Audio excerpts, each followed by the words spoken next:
Hello friends. நம்ம இப்போ நான் பார்க்க போகிறோம்னா +2 மாணவர்கள்லாம் பார்த்தீங்கன்னா ஹையர் ஸ்டடீஸ் பண்ணுறதுக்கு என்ட்ரன்ஸ் எக்ஸாம்லாம் இருக்குங்க.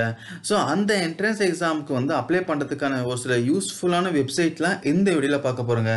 ஸோ இப்போ +2 மாணவர்கள்லாம் பார்த்தீங்கன்னா அவங்க வந்து +2 படிப்பு முடிச்சுட்டு அப்புறமேட்டுக்கு ஹையர் ஸ்டடி பண்ணுறதுக்கு ஒவ்வொரு ஃபீல்டுக்கும் பார்த்தீங்கன்னா அதுக்கான என்ட்ரன்ஸ் எக்ஸாம் இருக்குங்க. இப்போ ஃபார் எக்ஸாம்பிள் எம்பிபிஎஸ் பண்ணோம்னா நீட் எக்ஸாம் எழுதி ஆகணும். ஸோ அதுக்கான வெப்சைட்டு. ஸோ இது மாதிரி ஐஐடியில் வந்து நீங்கள் வந்து இன்ஜினியரிங் ஜாயின் பண்ணோம்னா அதுக்கான ஜேஇ எக்ஸாமை வந்து ப்ரிப்பேர் பண்ணணும். ஸோ அதற்கான வெப்சைட் இது மாதிரி பார்த்தீங்கன்னா 37 என்ட்ரன்ஸ் எக்ஸாம் அப்ளை பண்ணுறதுக்கான வெப்சைட் இருக்குங்க. ஸோ இதில் பார்த்தீங்கன்னா +2 மாணவர்கள்லாம் வந்து ஹையர் ஸ்டடீஸ் பண்ணுறதுக்கு வந்து ஒரு சில யூஸ்ஃபுல்லான வெப்சைட்லாம் இருக்குங்க. இதில் பார்த்தீங்கன்னா ஒரு 37 வெப்சைட் நான் வந்து கெதர் பண்ணி வச்சுருக்கேன்.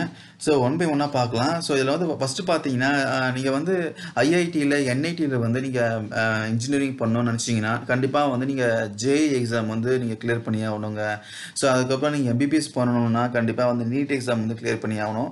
ஸோ அதுக்கப்புறம் வந்து நீங்கள் ஆர்ம்டு ஃபோர்ஸஸில் வந்து எம்பிபிஎஸ் பண்ணோம்னா அதுக்கு என்ன பண்ணணும்னா நீங்கள் வந்து 7 இயர்ஸ் வந்து ஆர்ம்டு ஃபோர்ஸஸில் வந்து நீங்கள் வந்து சர்வ் பண்ணியிருக்கணும்.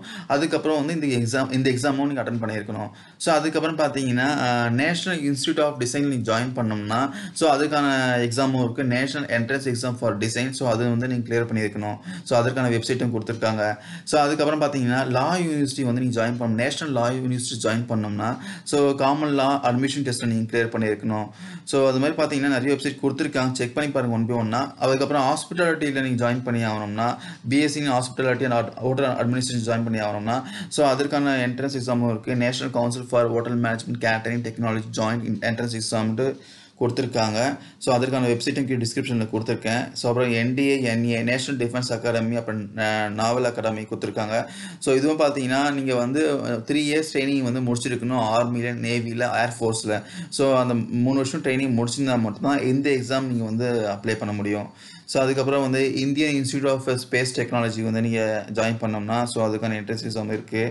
ஸோ அதுக்கப்புறம் ஜவஹர்லால் நேரு யூனிவர்சிட்டிஸ், அதுக்கப்புறம் பார்த்தீங்கன்னா Central Institute of English and Foreign Languages. So அதுக்கப்புறம் வந்து இந்தியன் ஸ்டாட்டிஸ்டிக்கல் இன்ஸ்டியூட். ஸோ அதுக்கப்புறம் பார்த்தீங்கன்னா நீங்கள் பிஆர் ஜாயின் பண்ணோம்னா கண்டிப்பாக நாட்டா எக்ஸாம் கிளியர் பண்ணியிருக்கணுங்க. National aptitude test in architecture. So இந்த எக்ஸாம் கிளியர் பண்ணியிருந்தால் மட்டும் தான் வந்து நீங்கள் பிஆர்க்கில் வந்து அட்மிஷன் உங்களுக்கு கிடைக்கும். ஸோ இது மாதிரி பார்த்தீங்கன்னா இதில் வந்து ஒரு 33 வெப்சைட் கொடுத்துருக்காங்க. ஸோ இது வந்து கீழே டிஸ்கிரிப்ஷன் லிங்க் கொடுத்துருக்கேன். செக் பண்ணி பாருங்கள். ஸோ இதில் வந்து உங்களுக்கு டவுட் எதனா இருந்துச்சுன்னா சொல்லுங்கள், நான் கிளாரிஃபை பண்ணுறேன். ஸோ நீங்கள் வந்து +2 முடிச்சுட்டு அப்புறமேட்டுக்கு வந்து நீங்கள் என்ன ஹையர் ஸ்டடி பண்ணலாம், ஸோ எந்த கோர்ஸ் எடுத்தால் வந்து உங்களுக்கு வந்து ஸ்கோப் கொடுக்கும், ஸோ இது பார்த்தீங்கன்னா இன்ஃபர்மேஷன் உங்களுக்கு தேவைன்னா கமெண்ட் பண்ணுங்க. கண்டிப்பாக நான் கிளாரிஃபை பண்ணுறேன். So thank you guys.